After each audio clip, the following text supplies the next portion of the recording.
Olá, queridos, que a graça e a paz do nosso Senhor Jesus Cristo esteja com todos os irmãos. Quero começar a reflexão de hoje com algumas perguntas. Você já sentiu aquela frustração por ter feito o que julgava ser o certo, ou aquilo que Deus verdadeiramente o chamou para fazer, mas ao final do dia acabou se dando mal? Já aconteceu contigo? Você foi penalizado, injustiçado, perdeu o emprego, perdeu o amigo. Você já teve aquele sentimento de desilusão e desesperança por ver a maldade prevalecendo e prosperando, onde você se pergunta: por que isto está acontecendo comigo? No primeiro momento, você não tem respostas, está tudo obscuro. Você tem fé, você conhece a promessa de Deus para a sua vida, você está orando na tormenta, em meio à turbulência, mas ao mesmo tempo você não possui respostas claras para entender todo o cenário, todo o contexto. Você sabe que Deus está contigo, mas ao mesmo tempo Ele parece em silêncio. Pois bem, eu creio que você de alguma forma já passou por momentos em que sentiu sua fé momentaneamente abalada. E hoje eu gostaria de compartilhar contigo sobre a fé de João Batista e o benefício da dúvida. Nosso texto está contido em Lucas capítulo 7, dos versos de 18 a 35. E o meu objetivo aqui hoje é olharmos para o contexto existencial, teológico e bíblico do texto e aprendermos sobre fé em tempos de dúvida e esperança naquele que pode fazer nova todas as coisas. Vamos dar uma lida no texto? Vamos seguir aqui, Lucas 7. E os discípulos de João anunciaram-lhe todas essas coisas. E João, chamando 2 dos seus discípulos, enviou-os a Jesus, dizendo: És tu aquele que havia de vir, ou esperamos outro? E quando aqueles homens chegaram junto a Jesus, disseram: João o Batista enviou-nos a perguntar-te: És tu aquele que havia de vir, ou esperamos outro? João Batista está diante de um grande dilema que corrói sua alma. Essa pergunta, ela brota de alguém que está em uma prisão e que muito em breve terá sua cabeça servida em uma bandeja. Essa pergunta brota dos lábios de um homem que confrontou o Estado, que confrontou a religião vigente com uma pregação muito eloquente, muito direta e sem rodeios, mais precisamente no deserto da Judeia, que era: arrependei-vos, porque é chegado o reino dos céus. Para quem não se familiariza muito com a biografia de João Batista, eu vou falar um pouquinho sobre ela para que possamos nos orientar no texto que lemos. João Batista, ele veio para preparar o caminho para a vinda do Messias. Eles eram primos e João nasceu cerca de 5 meses antes de Jesus. Ele veio trabalhar o terreno do coração humano. Ele era o precursor. O próprio Senhor Jesus disse que entre os nascidos de mulher não houve ninguém maior que João, Lucas 7, 28. De todos os homens, incluindo evidentemente grandes servos de Deus, como por exemplo Abraão, Moisés, Elias, João Batista era o maior, porque abriria o caminho para o ungido de Deus. Ele não transigia com a verdade, ele denunciava o pecado na vida do rei, na vida dos religiosos, dos soldados e do povo de sua época. Ele denunciou os fariseus e os saduceus. A religião judaica naquela época estava tomada, gente, por um bando de homens não convertidos e corruptos. Ele não era um profeta da conveniência, como vemos por aí nos dias de hoje. Ele não aplaudiu Herodes quando ele se casou com a mulher de seu irmão. Ele denunciou o pecado do rei. Ele preferiu ser preso e ser degolado do que transgredir, do que transigir com a verdade. João Batista humildemente apontava para Jesus. Foi ele que disse: eis o Cordeiro de Deus que tira o pecado do mundo. Foi da boca dele que saiu: eu não sou digno de desatar-lhe as correias das sandálias. Foi de João Batista também que saiu essa palavra: convém que ele cresça e que eu diminua. João Batista estava ciente sobre quem era Jesus, ele conhecia os sinais, os milagres, ele conhecia a pregação de Jesus. Porém, quando ele se viu na prisão, ele foi tomado pela solidão e pelo desânimo. João sofreu uma perda temporária de fé, assim como nós. E eu creio que isto aconteceu devido à sua falsa expectativa em querer ver mais o rei revolucionário dos fins dos tempos que o servo sofredor. A verdade é que, assim como muitos, o próprio João não tinha uma visão completa sobre o ministério de Jesus como Messias. Ele esperava um Messias que viesse para libertar o povo judeu da opressão e do jugo romano e estabelecer seu reino messiânico na terra naquele exato momento. Tirar o imperador. João esperava o Messias juiz temível da apocalíptica judaica que vai queimar a palha ao fogo e vai cortar a árvore que não dá fruto. Na mente dele, como poderia um Messias permitir que seu precursor adoecesse em uma prisão fria e escura e não desfrutasse daquele momento ao lado dele em liberdade como sempre foi? Entretanto, este contraste na pregação de ambos se desenrola aqui, no capítulo 7 de Lucas. Vamos continuar a nossa leitura? Olha só o que diz o verso 21.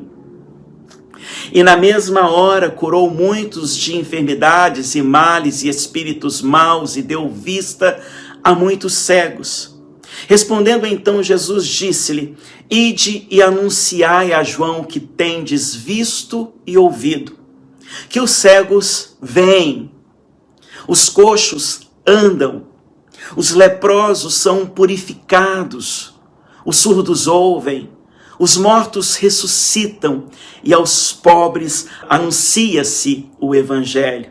E aqui nós vemos o cumprimento messiânico predito por Isaías no capítulo 61, versículo 1. Aqui vemos que Jesus responde à pergunta de João de uma forma muito interessante e muito precisa. É como se ele relembrasse a João o que fora predito pelo profeta Isaías a respeito de sua missão, a respeito de seu ministério, a respeito do seu chamado. Na verdade, Jesus destaca aqui as duas etapas da história. Nele, a salvação mediante a misericórdia é mais importante que o juízo, que para João o Batista era algo imediato. Nessa transição, João Batista, que fecha o ciclo dos profetas, está preso no fim de sua missão, Mateus 11, 13. A lei e os profetas vieram até João. Dali em diante é anunciada as boas novas do reino, Lucas 16, 16.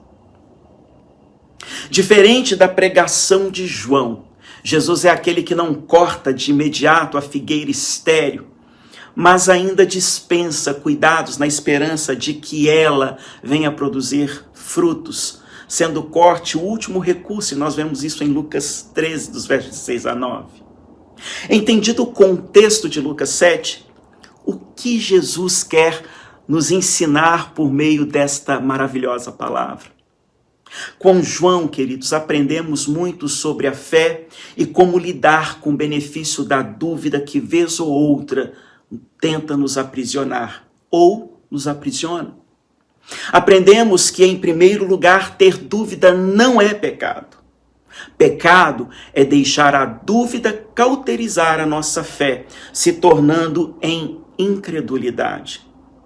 Quando nos encontramos enfrentando tempos difíceis e de tribulação, da qual não sabemos o que fazer e não temos para onde irmos, não podemos deixar a dúvida se tornar mais forte que a nossa fé. Mesmo com os nossos lapsos temporais, onde a fé nos falta, assim como aconteceu com a viúva de Naim, contida aqui também no capítulo 7, que além de não ter marido, agora tinha perdido seu único filho e que, mediante a cultura da época, era considerada uma mulher amaldiçoada, por muitos talvez até que seguiam naquele cortejo. A melhor maneira de acabar com a dúvida e trazer fortalecimento à nossa fé é procurar a resposta confiando em Deus. E foi isto que João o Batista fez. No benefício da dúvida, ele não caiu em incredulidade. Ele foi buscar a resposta na palavra, no Verbo vivo, Cristo em nós, a esperança da glória. Ele foi buscar mais clareza, mais entendimento, mais avivamento. Na pergunta de João, aprendemos com Jesus que a fé nos eleva à esfera em que Deus vive e age. Assim que os discípulos de João chegam com o questionamento para Jesus: és tu aquele que havia de vir ou esperaremos outro? Jesus não responde apenas com palavras, ele responde com poder, ele demonstra com atos. E Agostinho de Hipona, ele nos ensina que ter fé é acreditar naquilo que você não vê. A recompensa por essa fé é ver aquilo em que você acredita. Quando estamos no centro da vontade de Deus, o que acontece ao nosso redor, ao redor da nossa vida, nos abala bem menos e nos causa menos danos. Ou, eu poderia dizer, dano zero. Aprendemos aqui também, nos versos de 24 a 27, que Deus permite que sobrevenham momentos de perplexidades, mesmo a seus servos mais dignos e confiáveis, a fim de que eles sejam fortalecidos em sua fé e confiança. Ele nos permite passar por experiências que parecem sugerir que ele nos esqueceu. Assim ocorreu quando Jesus pendia na cruz do Calvário, derramando seu sangue em favor de muitos. Se for necessário, o desenvolvimento do nosso caráter, da nossa fé, para nos corrigir ou para o bem da causa de Deus na terra, ele vai sim permitir vivenciarmos momentos de perplexidades. Vemos no texto que, logo após Jesus conceder respostas a João, enviando seus discípulos a ele o elogia dizendo o seguinte, vamos seguir aqui no texto, olha só. Que saístes a ver no deserto? Uma cana abalada pelo vento? Mas que saístes a ver? Um homem trajado de vestes delicadas? Um profeta? Sim, vos digo, e muito mais do que profeta. Este é aquele de quem está escrito: eis que envio o meu anjo diante da tua face, o qual preparará diante de ti o teu caminho. Amado irmão, nunca se esqueça, Deus permite que sobrevenham momentos de perplexidade, mesmo a seus servos mais dignos e confiáveis, a fim de que eles sejam fortalecidos em sua fé e em sua confiança.